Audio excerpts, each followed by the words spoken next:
जॉन्गकुक रोते हुए कह रहा था, लेकिन तयंग चुप रहता है। हो सकता है उसका चेहरा तुम जैसे हो, उसने फिर से कहा। पर तयंग कुछ नहीं कहता है। उसकी पकड़ अब भी मजबूत थी।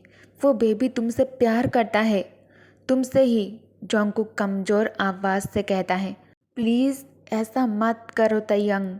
जॉन्गकुक बेहोशी के बीच में भी ये सब कुछ कह रहा था, लेकिन तयंग चुप रहता है, जैसे उसके दिल में अब कुछ महसूस ही ना हो रहा हो। जॉन्गकुक के हर लफ्ज अब तयंग के लिए बेमायने लग रहे थे। उसके लिए वो बच्चा सिर्फ एक वजह था जिससे जॉन्गकुक उसके साथ रह सके बिना उसे कुछ खोने के। पहले वो ज़रूरी था, लेकिन अब नहीं। अब उसके लिए वो बच्चा एक बोझ था, एक साया जो जॉन्गकुक को उससे दूर कर रहा था। और तयंग ये बर्दाश्त नहीं कर सकता था, चाहे वो उसका खुद का बच्चा ही क्यों ना हो। उसने अपनी नज़र जॉन्गकुक पर टिकाई और सोचा, कोई भी उससे मुझसे दूर नहीं करेगा। फिर उसने जॉन्गकुक के पास झुककर उसका चेहरा पकड़ा और दवा की बोतल मजबूती से थामी। रुको, ऐसा मत करो प्लीज़, मेरा बच्चा मत लो मुझसे। जॉन्गकुक चीख रहा था। मैं भी मर जाऊंगा अगर मेरा बच्चा गया। अगर वो मर गया तो मैं भी जिंदा नहीं रह पाऊंगा। जॉन्गकुक की आवाज़ कांपने लगता है। आंखें बोझ हाल हो रहा था, लेकिन हाथ अभी भी उसे पकड़े हुए थे। तयंग का दिल उसके हर लफ्ज से दर्द से भर गया था। वो कहना चाहता था, तो मैं क्या, मैं तुम्हारा परिवार नहीं हो सकता कुकी? मैं भी तो तुम्हें सब कुछ दे सकता हूँ, प्यार, ख्याल, जिंदगी का हर सुख। मैं तुम्हारे साथ रहूँगा हमेशा, ताकि तुम्हें कभी अकेला महसूस ना हो कुकी। लेकिन जॉन्गकुक अभी भी कह रहा था, मैं अकेला हूँ। वो पल तयंग के लिए सबसे ज़्यादा तोड़ने वाला था, दिल को तोड़ने वाला। उसने दवा की बोतल छोड़ दिया, जो ज़मीन पर गिरकर हजारों टुकड़ों में टूट जाता है। तयंग जॉन्गकुक के आंखों में देखता है और धीमी आवाज़ में कहता है, कुकी, अगर तुम अपने बच्चे को बचाना चाहते हो तो तुम्हें खुद भी जिंदा रहना होगा। उसने प्यार से उसका चिन को पकड़ा और धीरे से बोला, अगर तुम अपनी ज़िंदगी दे दोगे उस बच्चे के लिए, उस बच्चे को बचाने के लिए, तो वो फिर भी नहीं बचेगा। फिर तयंग का चेहरा कठोर हो जाता है। इसलिए जियो जॉन्गकुक, समझे तुम? जियो। उसका लहजा अब ऑर्डर जैसा लग रहा था। जॉन्गकुक के हाथ थरथरा रहे थे, पसीने से भीगे हुए। पर जॉन्गकुक कमजोरी से सिर को हिला देता है और फिर बेहोशी में चला जाता है। तयंग एक पल के लिए भी जॉन्गकुक के हाथ को नहीं छोड़ता। वो उसके पास ही बैठा रहता है, उसके बेजान चेहरे को पकड़े हुए, जैसे उसका हाँ का यकीन कर रहा हो। तभी जिमिन उसे पकड़कर पीछे खींच लेता है। तयंग बस करो, जिमिन जोर से कहता है और तयंग को मुश्किल से उस कमरे से बाहर निकाल लेता है। रूम में सब समझ गए, अगर जॉन्गकुक मर गया तो उसका बच्चा भी उसके साथ ही खत्म हो जाएगा। तयंग के अपने हाथों से कुछ दिन बाद सब कुछ धीरे धीरे नॉर्मल होने लगता है। अब तयंग और बोगम के बीच एक अजीब रूटीन बन गया था। जब जॉन्गकुक होश में होता तो बोगम उसका ख्याल रखता, और जब वो सो जाता तो तयंग उसके पास आ जाता। दोनों के बीच एक बेशब्द समझौता हुआ था। कुछ दिनों में जॉन्गकुक का बुखार कम होने लगा है और आर्मी डॉक्टर ने चैन की सांस ली। ये न्यूमोनिया नहीं था, बस एक कमजोरी थी और एक थोड़ा सा प्यार का बोझ। ये सिचुएशन उस प्रेग्नेंट मैन के लिए सबसे खराब थी। डॉक्टर को पूरा यकीन था, अगर वो आदमी मर गया तो मेजर किम तयंग उसे भी उसकी गलती के लिए सजा देगा। अब सिर्फ पेशेंट्स पर ही सब कुछ डिपेंड करता है, डॉक्टर ने धीरे से कहा। जब मेजर उस आदमी का हाथ पकड़े हुए था जो अब सो चुका था, डॉक्टर हल्की सी सांस लेकर कहता है, उसकी कंफर्ट सबसे ज़्यादा ज़रूरी है। कृपया उसे स्ट्रेस मत दीजिए और उसे ज़्यादा ज़ोर से हैंडल मत कीजिए। डॉक्टर डर रहा था कि मेजर उसे डांट या फिर धमका ना दे, लेकिन ये बातें ज़रूरी थी। अगर मेजर सच में उस आदमी को ज़िंदा रखना चाहता था तो उसे डॉक्टर की सलाह माननी ही थी। तयंग अचानक खड़ा हो जाता है, जिससे रूम में सब लोग थोड़ा घबरा जाता है। वो कुछ पल चुप रहता है, फिर धीरे से जॉन्गकुक का हाथ छोड़ देता है। इसी वक्त बोगम, जो खाना लेकर आया था, कमरे में आ जाता है। उन दोनों की नज़र एक दूसरे से मिली। दोनों एक दूसरे को देखता है बिना कुछ कहे। रूम में खामोशी छा गई और मिलिट्री डॉक्टर घबराकर उनके बीच देखता रहा। सब जानते थे कि ड्यूक तैयंग और डॉक्टर के बेटे के बीच अफवाह चल रही है कि ड्यूक ने उस लड़के की पसंदीदा लड़के को छीन लिया है, और हर गुजरते दिन के साथ ये अफवाह सच लगने लगी थी। लेकिन खामोशी ज़्यादा देर तक नहीं रही। तैयंग एक कदम पीछे ले लेता है और बोगम उसके छोड़े हुए जगह पर आ जाता है। इस वक्त जोंगकुक धीरे धीरे अपनी आँख को खोल लेता है। उसने बोगम को देखा और उसके चेहरे पर हल्की सी मुस्कुराहट आ गई। बोगम, वो नोट? जोंगकुक कमजोर से आवाज़ में बोगम से पूछता है। तुम अपने जियोमेट्रिक नोट लाए हो? उसका दिमाग अभी बुखार और कमजोरी से पूरी तरह होश में नहीं था। बोगम उसे प्यार से देखता है, हल्की सी मुस्कुराहट देता है उसे और कहता है, हाँ जोंगकुक, सब कुछ मेरे पास है। उसने मन ही मन सोचा, अभी उसे बस सुकून चाहिए, सच नहीं। इसलिए वो उसके साथ उसी दुनिया में चल देता है जहाँ वो खुद को थोड़ा सेफ कर रहा था। बुखार के असर से जोंगकुक अभी भी थोड़ी बेहोश और परेशान थी। बोगम सोचा कि जब तक वो ठीक नहीं होता तब तक वो उसके साथ उसी तरह बात करेगा जैसे वो चाहता है। हाँ, मैंने नोट लाया है, उसने धीरे से कहा और उसके माथे से पसीना प्यार से पोंछा, ताकि मैं तुमसे डिनर ले सकूं।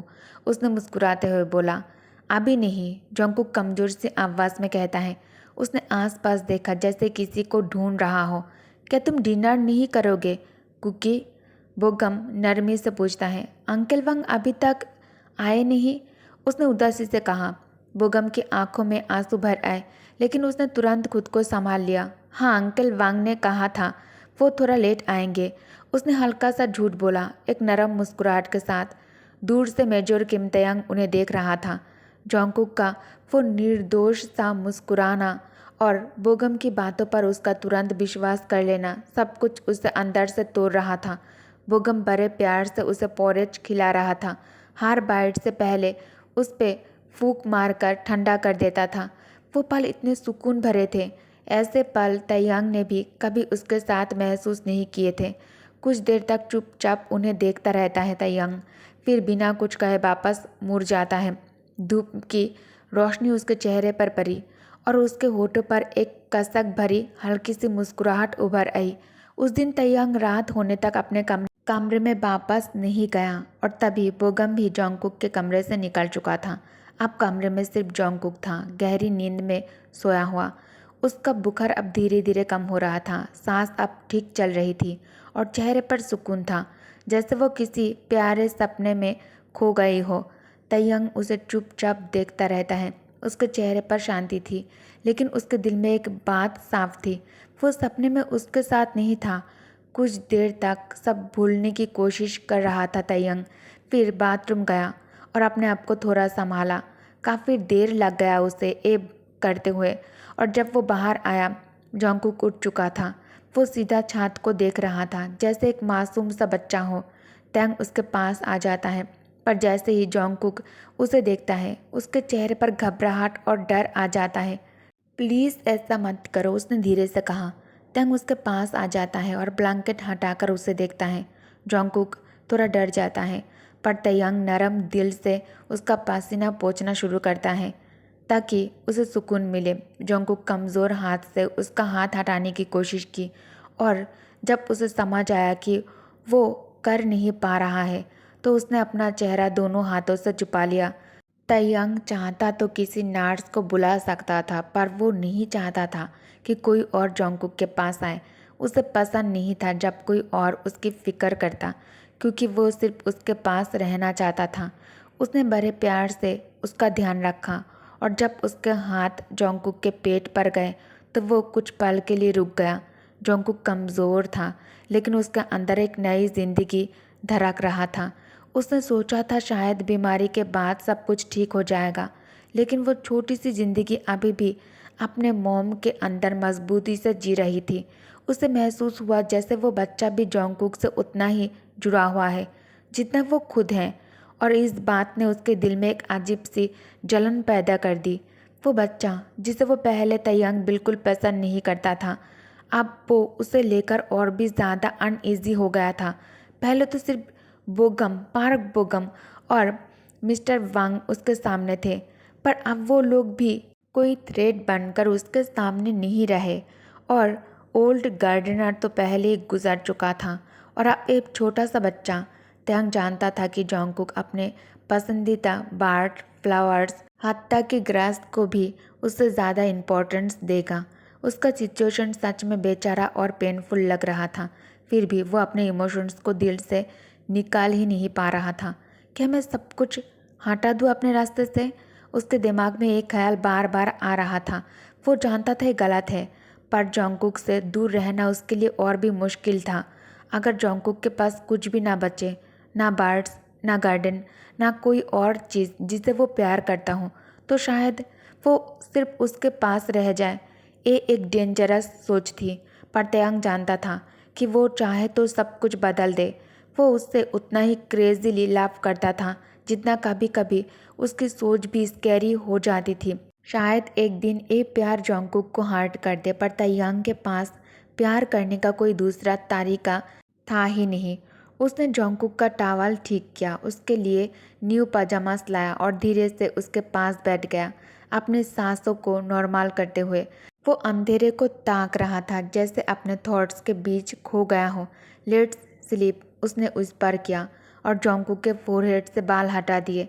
जोंगकुक हल्का सा सिर हिला देता है और फिर आंखें बंद कर लेता है। वो सो तो नहीं रहा था, बस अपने इमोशंस को छुपा रहा था। वो एक ऐसे आदमी के सामने थे जिससे वो ट्रस्ट नहीं कर पा रहा था और डर भी लगता था उससे। फिर भी तयंग उसके पास से गया नहीं। उसे फर्क नहीं पड़ता था कि जोंगकुक उससे कितना नफरत करता है। उसके लिए तो जोंगकुक उसकी सब कुछ थी। सुबह जब जोंगकुक आँख खोलता है तो वो फिर से तयंग की बाहों में थे, बिल्कुल gently, tightly, safe and warm. Sunlight window से आंखें दोनों को एक साथ सॉफ्ट ग्लो दे रही थी। जोंगकुक के दिमाग में फीवर के वक्त होने वाली बातें वापस आने लगता है। उसे याद आया कि वो फ्रेश एयर के लिए रिक्वेस्ट कर रहा था और तयंग उसे एक कोल्ड ग्लेयर दिया था। क्लियर वार्निंग था कि जोंगकुक बाहर नहीं जा सकता। सब कुछ थोड़ा ब्लर था, पर जोंगकुक को इतना याद था कि वो फंसी हुई महसूस कर रहा था। उसने धीरे से तयंग को देखा, फिर विंडो के बाहर स्काई की तरफ। तयंग अभी भी उसे टाइटली हाँक किए हुए था, जैसे उसे कभी छोड़ना ही ना चाहता हो। उसकी उंगलियां सॉफ्टली उसके बाल और चिक्स को टच कर रहा था। फिर जोंगकुक मन ही मन सोचता है, कोई सोते हुए इतना हैंडसम और मासूम एक साथ दोनों कैसे लग सकता है। ओके गाइस, तो इस पार्ट को मैं यही एंड करती हूँ। Thank you for watching, bye bye.